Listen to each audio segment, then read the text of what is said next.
Hello, welcome to another tutorial video. This time we're going to be looking at model answers, the exemplar material. I'm going to be going through each of the questions and offering you an A grade and a C grade for both, and explaining why I think they get a C grade, A grade, or what I was trying to achieve, or how I was trying to hit the descriptors. And then at the end, as I said before, you're going to have an examiner and a head of English go through the responses and give you much more detailed feedback, because what I'm trying to do here is actually show you why I've chosen to actually phrase things a certain way and put things together a certain way and how it hits the descriptors, whereas they'll just be giving you a kind of cold calculated reflection on the marks, which should be just as useful if not more so. So please follow them. Right, before I actually get started on this, the reason that what I'm actually benching as a C, I'm always going to pick 5 as a C. Now, if you actually got 5 all the way through in each of the questions, then you'd have 15 and 10, so you'd have 25, which if you did exactly the same in the writing, then you I guess you ran a 50, which is actually a middling B.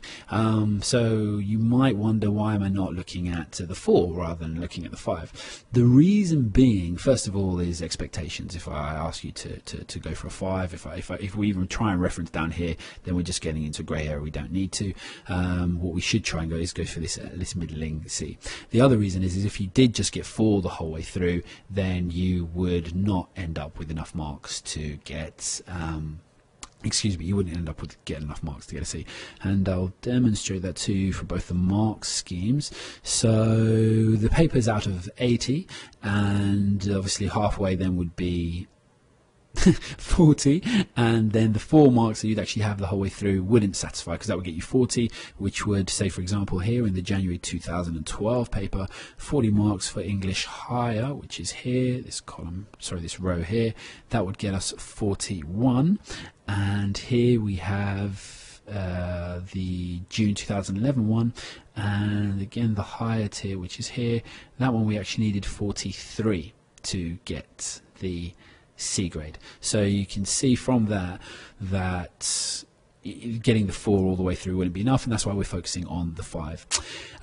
In pointing out that there is a difference in the obviously here it's 2 marks, but for the A star it's 3 marks if you care to look there. What I'm not trying to actually say that there's any huge disadvantage. In fact, there's no disadvantage at all in sitting a paper in one series rather than the other.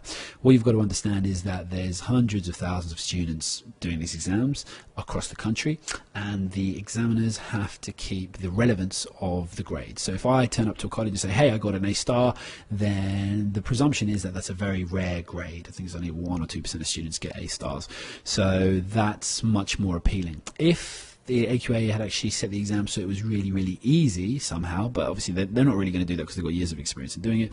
But if they said it so it became really easy, and then 50% of people got A stars, then obviously the A star no longer has value. So in order to keep all these the meanings and obviously the inferences we make from these grades, they have to change and adjust slightly so that each year the right number of candidates, or the right percentage of candidates, gets the right amount. And also the people who've shown the most relevant skill are the ones or the most impressive skill in all their range of English are the ones that should get the A stars, not people who've just got it because the mark scheme happened to be really low that year. So please don't think that the change in marking here has any bearing or difference at all on your exam result. It doesn't. AQA always accommodate for that, and as you can see, the difference is only a couple of marks. So because I do get students saying, oh, especially with A level, oh, if only I'd have sat it last year, then I would have this or would have that, and they don't get their heads around the fact that it's all appropriate. It's all appropriated, sorry, so that we keep the values of the grades, which ultimately benefits everyone. Okay, so we move on to the actual tutorial video, but I did think that was a worthy sidestep as to why I was going to this. So what we're looking for here is, we know we're on our retrieval question. We know that we have to pick items out, and we have to be able to support them in everything we do and add some inference if we can. So we'll look then at the band 3. I show clear evidence that the text is understood, so I'm making myself very clear and I'm actually picking out the right points. I show clear engagement with the text, and my engagement basically means that I'm actually working with it. So if I pick out something from just paragraph 1, 2 points for paragraph 1, that does not show clear engagement. That would be an attempt to engage, or perhaps even if I only did one, some limited engagement, especially if it didn't make sense. What I'm looking to do is actually work with all the paragraphs. So if there's something in paragraph 1, something in paragraph 3, something in paragraph 5, then I can pick that out. Begin to interpret the text and make connections between issues and concerns. So again, I can actually make my own, not conclusions, or start to develop my own conclusions from what the writer is actually trying to tell me, and I pick out relevant quotations and references to support everything that I'm saying and the conclusions that I've come to, or I've begun to deduce. If you do want to have a look at this, and obviously pause it and read it as a response, it's the part used in the exam was, I think, about 2/3 of an article that was published in the Telegraph. So if you just put Ben Leach and you put in wind farms could into Google, it comes up. It's a Telegraph article, and I think you only read about 2/3 of the way through, and then it stops.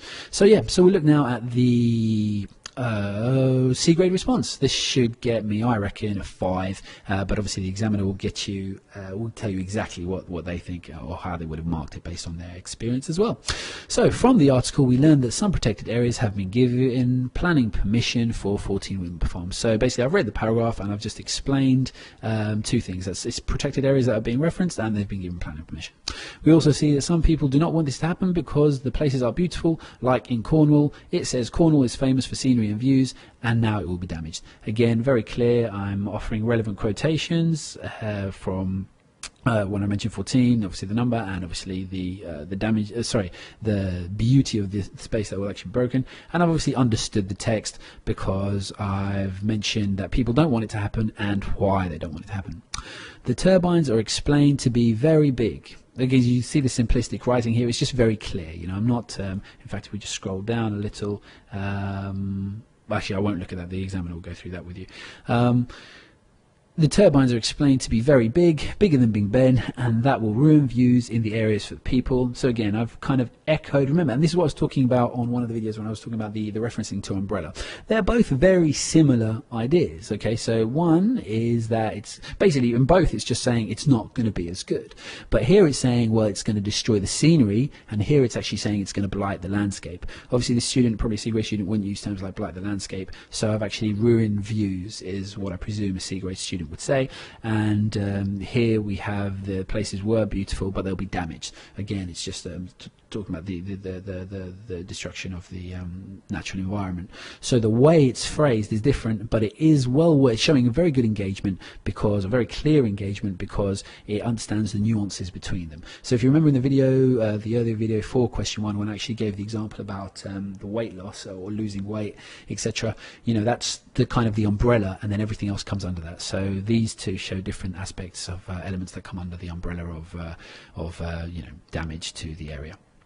It also tells us that up to 16,000 birds could be killed because of the turbines on the wind farms if they are put in, which would be damaging nature. So again, we've got another facet or another angle being explained. So clearly I've used all the evidence, because I've done it 3 times now, so it's clearly understand the evidence, clearly show engagement. Have I begun to interpret the text and make connections? So here when it says now it will be damaged, yeah, I'm not just kind of copying exactly word for word what they were saying. I'm beginning to make inferences here, and but you see, even if we go through damage there and damaged again, my inference isn't very developed. So the fact that I've actually just kind of stopped and actually just repeated a phrase that I'm comfortable with shows that although I've started to make the connection, I haven't actually done it very much.